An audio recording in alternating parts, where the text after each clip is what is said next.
Mari bergabung dalam Umroh Akbar bareng ANB Angkatan Kedua. Dibimbing oleh Ustadz Aminur Bait.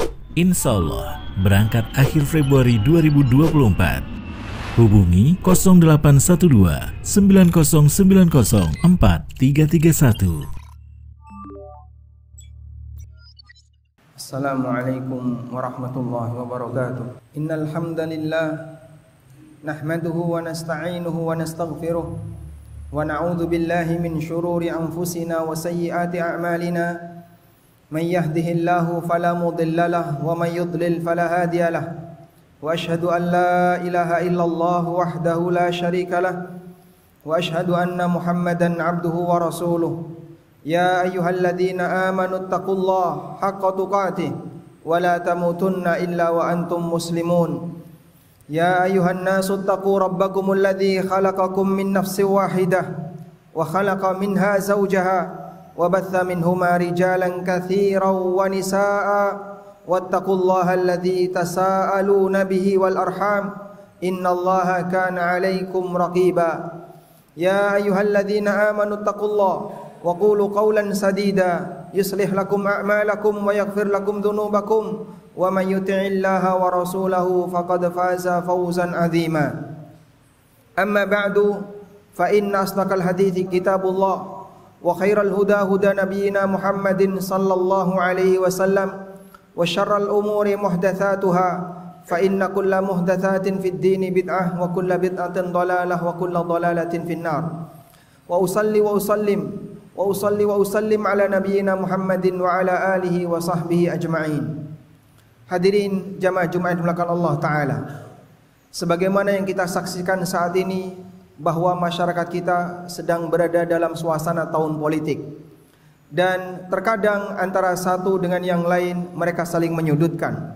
Maka izinkan kami untuk menyampaikan beberapa nasihat berkaitan dengan apa yang harus diketahui oleh setiap muslim dan dilaksanakan oleh setiap muslim, terutama dalam situasi tahun-tahun politik. Jamaah di belakang Allah Subhanahu wa taala, pertama yang perlu kita pahami bahwa dalam situasi sekacau apapun ketika terjadi di tengah masyarakat, kita tetap diperintahkan untuk terus beribadah kepada Allah. Bahkan nilai ibadah dalam situasi chaos, dalam situasi kacau lebih besar dibandingkan ibadah dalam kondisi normal.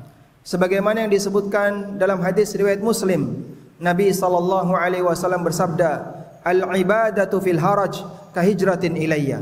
Beribadah dalam situasi kacau pahalanya seperti hijrah kepadaku.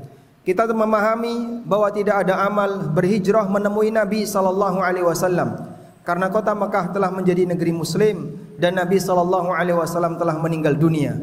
Namun seorang muslim bisa mendapatkan pahala untuk mendapatkan kenikmatan atau mendapatkan nilai sebagaimana orang yang hijrah kepada beliau, yaitu dia tetap menjaga beribadah kepada Allah, fokus untuk mentauhidkan Allah, fokus melakukan ketaatan kepada Allah walaupun masyarakat dalam situasi tidak normal.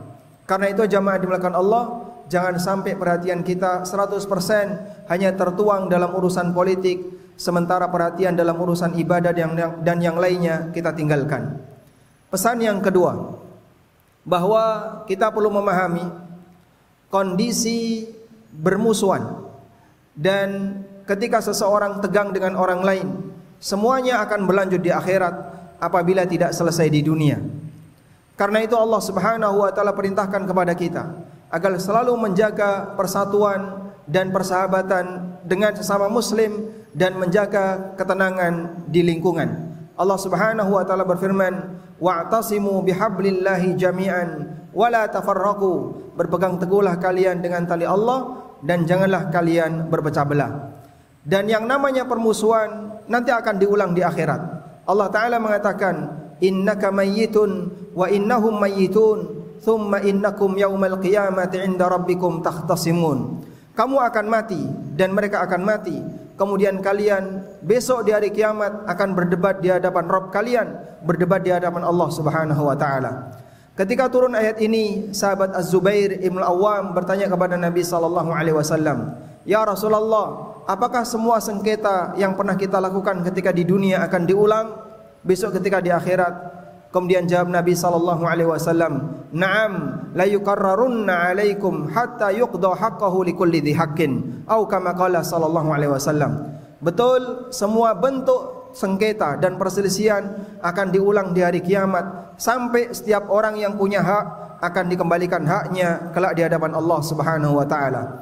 Ketika mendengarkan penjelasan ini, Az-Zubair bin Awam kemudian mengatakan, "Idzan al-amru lasyadid." Jika demikian berarti urusannya sangat mengerikan. Karena itulah jamaah dimulakan Allah, menghindar dalam sengketa lebih baik dibandingkan orang maju ketika sengketa. Dan Nabi SAW mengatakan, orang yang berani mengalah ketika dia sengketa, baik dalam urusan dunia, terutama dalam urusan harta, kata Rasulullah SAW, akan mendapatkan jaminan rumah di tengah surga. Sebagaimana disebutkan dalam hadis riwayat Ahmad, Nabi SAW mengatakan, "Ana za'imun bi baitin fi rabadil jannah liman tarakal mira wa in kana muhiqqan." Aku jamin orang bisa mendapatkan rumah di tengah surga bagi siapa yang berani meninggalkan sengketa meskipun dia di pihak yang benar. Selanjutnya jamaah dimakan Allah Ta'ala, setiap bentuk penghinaan dan semua sikap menyakiti hati orang lain yang tidak dibenarkan oleh syariat nanti akan ada pertanggungjawaban di akhirat, dan itu mengurangi nilai pahala yang kita miliki. Nabi SAW menyebutkan dalam hadis yang sahih tentang orang muflis, orang yang bangkrut di yaumil qiyamah. Beliau mengatakan, "Al-muflisu fi ummati may ya'ti yaumal qiyamah bi salatin wa sadaqatin wa zakatin wa siyamin wa jihad." Orang yang bangkrut di antara umatku adalah orang yang datang di hari kiamat dengan membawa pahala salat, pahala sedekah, pahala puasa dan pahala-pahala amal yang lainnya. Namun sangat disayangkan, wa qad dzalama hadza wa syatama hadza wa safaka dama hadza wa akhadha mala hadza. Dulu ketika di dunia dia pernah mendolimi si A, pernah mencaci maki si B, pernah merusak kehormatan si C, pernah mengambil hartanya si D. Fa akhadha hadza min hasanatihi wa hadza min hasanatihi. Maka masing-masing orang berebut pahala yang dia miliki. Fa in faniyat wa lam yuqda ma'alai, ketika pahalanya habis sementara kewajiban dia belum tertunaikan, ukhidat min sayyiatihim thumma turiha ilaihi thumma turiha finnar. Maka dosa-dosa orang yang dizalimi akan diambil kemudian dilemparkan kepada orang ini, kemudian dia dilemparkan ke dalam neraka, waliyadzubillah. Selanjutnya jamaah dimulakan Allah Ta'ala, nasihat yang ketiga, bahwa keberadaan pemimpin yang ada di sekitar kita itu merupakan cerminan dari perbuatan masyarakatnya. Allah Subhanahu wa Ta'ala berfirman, "Wa kadzalika nuwalli ba'dadh-dhalimina ba'dhan bima kanu yaksibun." Demikianlah kami tunjuk orang zalim untuk menjadi pemimpin bagi orang zalim yang lain disebabkan perbuatan yang mereka kerjakan. Karena itu apabila rakyatnya baik, maka Allah akan anugerahkan pemimpin yang baik dan sebaliknya. Sehingga para ulama memberikan sebuah kaidah, kama takununa yuwalla alaikum. Sebagaimana kondisi kalian, maka seperti itulah kondisi pemimpin yang akan memimpin kalian. Sehingga pemimpin merupakan elemen dari masyarakat. Apabila masyarakatnya baik, maka Allah anugerahkan kepadanya pemimpin yang baik, dan demikian sebaliknya. Sehingga ketika kita mengharapkan pemimpin yang baik, maka di saat yang sama kita harus berusaha untuk memperbaiki diri kita, memperbaiki masyarakat dengan cara bareng-bareng mengingatkan mereka untuk kembali ke jalan Allah Ta'ala. Edukasi tidak hanya disampaikan ke daerah atas, tapi juga disampaikan kepada masyarakat secara umum. Selanjutnya jamaah dimulakan Allah Ta'ala,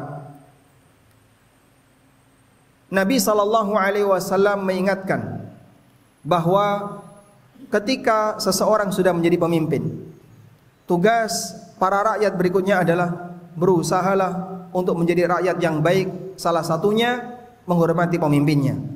Dalam hadis yang diriwayatkan oleh Muslim, Nabi SAW pernah mengatakan, "As-sultan zillullahu fil ard, faman ahanahu ahanahullah, wa man akramahu akramahullah." Pemimpin adalah naungan Allah di muka bumi.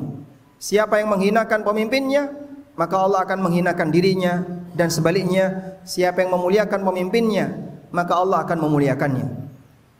Di zaman Utsman bin Affan radhiyallahu anhu, ada banyak sekali orang yang menghina Utsman bin Affan. Salah seorang ulama tabi'in yang bernama Abdullah bin Amir bin Rabi'ah mengatakan, ayahku termasuk di antara orang yang tidak mau menghina Utsman, sampai beliau berdoa kepada Allah ketika qiyamul lail, ya Allah, lindungilah aku dari segala bentuk fitnah, sebagaimana kau lindungi orang-orang saleh dari segala bentuk fitnah. Dan subhanallah, Abdullah bin Amir menceritakan, Allah melindungi ayahku sehingga beliau tidak mengalami sakit hingga kematiannya. Disitulah salah satu di antara bentuk Allah Ta'ala memuliakan hamba, dengan menjaga sang hamba meskipun dalam posisi ketika masyarakat menghina pemimpin, namun beliau tetap bersabar untuk tidak memberikan penghinaan kepada pemimpinnya. Selanjutnya jamaah Allah, mari kita memperbanyak doa, memohon kepada Allah Ta'ala, sebab pemimpin itu ditunjuk oleh Allah sesuai dengan apa yang Dia kehendaki. Dalam situasi politik kita tidak tahu siapakah nanti yang akan maju ke depan sebagai pemenang. Dalam kondisi sama-sama tidak tahu, berikan harapan kepada Allah Ta'ala, semoga Allah memberikan kita pemimpin yang baik. Seorang ulama tabi'in yang bernama Fudail bin Iyad rahimahullahu ta'ala pernah menyampaikan, "Lau kanat li da'watun mustajabah la da'autuha lis sultan." Andaikan aku diberi oleh Allah satu kesempatan doa yang pasti mustajab, tentu akan aku berikan kepada pemimpin yang sah di hadapanku. Dengan kecerdasan seorang ulama, ketika pemimpinnya baik, maka kebaikannya akan menyuruh kepada seluruh rakyatnya. Maka andaikan beliau diberi oleh Allah satu kesempatan doa yang pasti mustajab, bukan doa itu tidak dibaca untuk kepentingan pribadi, tapi beliau baca doa itu untuk kebaikan pemimpinnya, agar pengaruh baiknya juga menyeluruh bagi yang lain. Kita berharap kepada Allah Ta'ala, semoga Allah Ta'ala selalu memberikan kenikmatan rasa aman bagi negeri ini, dan Allah anugerahkan kepada kita pemimpin-pemimpin yang baik, yang bisa bersikap adil kepada seluruh rakyatnya. Demikian sebagai khutbah yang pertama, aqulu qauli hadza wa astaghfirullah.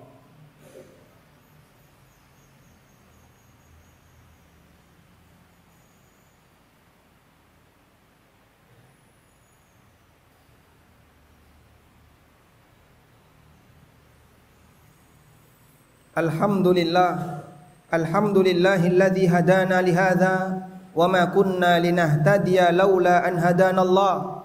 Laqad jaa rusulu rabbina bil haqq wa nudu an tilkumul jannatu urithumuha bima kuntum ta'malun. Wa ashhadu an la ilaha illallah wahdahu la syarikalah wa ashhadu anna Muhammadan abduhu wa rasuluh. Ya ayyuhalladzina amanu taqullaha haqqa tuqatih wala tamutunna illa wa antum muslimun. Hadirin jamaah Jumat belakang Allah Ta'ala, bagian akhir yang penting untuk kita perhatikan, bahwa Nabi SAW memberikan peringatan keras dalam setiap kegiatan sogok menyogok. Nabi SAW sampai memberikan laknat, sebagaimana disebutkan dalam hadis yang sahih, la'ana Rasulullah SAW ar-rashi wal murtashi war ra'ish.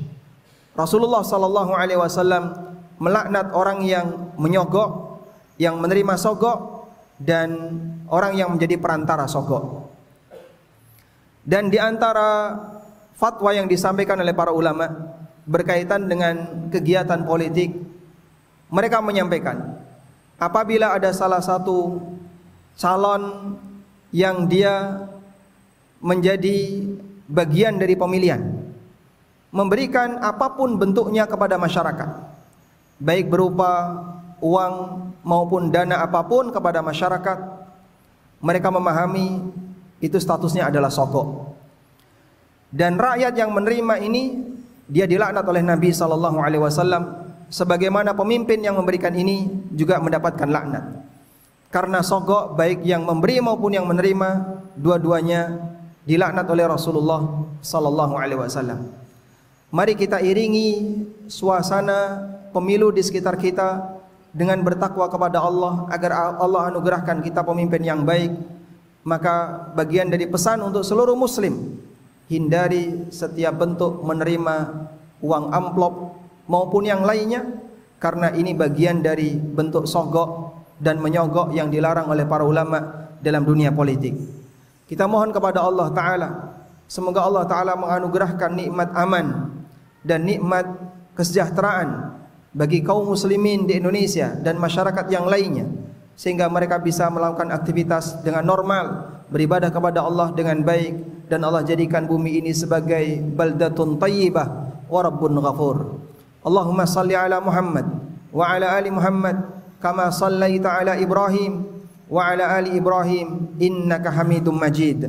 Allahumma ighfir lil mu'minina wal mu'minat wal muslimina wal muslimat al ahya'i minhum wal amwat innaka sami'un qaribun mujibu da'awat ya qadiyal hajat. Allahumma aminna fi awtanina wa aslih a'immatana wa wulata umurina wa a'inhum ala tanfidhi amanatihim. Allahumma arzuq lahum wuzara as-salihin. Allahumma arzuq lahum bitanata as-salihin. Rabbana hab lana min azwajina wa dhurriyyatina qurrata a'yun waj'alna lil muttaqina imama. Rabbana atina fid dunya hasanah wa fil akhirati hasanah wa qina adzabannar. Wa sallallahu ala nabiyyina Muhammadin wa ala alihi wa sahbihi wa sallam. Wa akhiru da'wana anil hamdulillahi rabbil alamin wa qumu ila salatikum.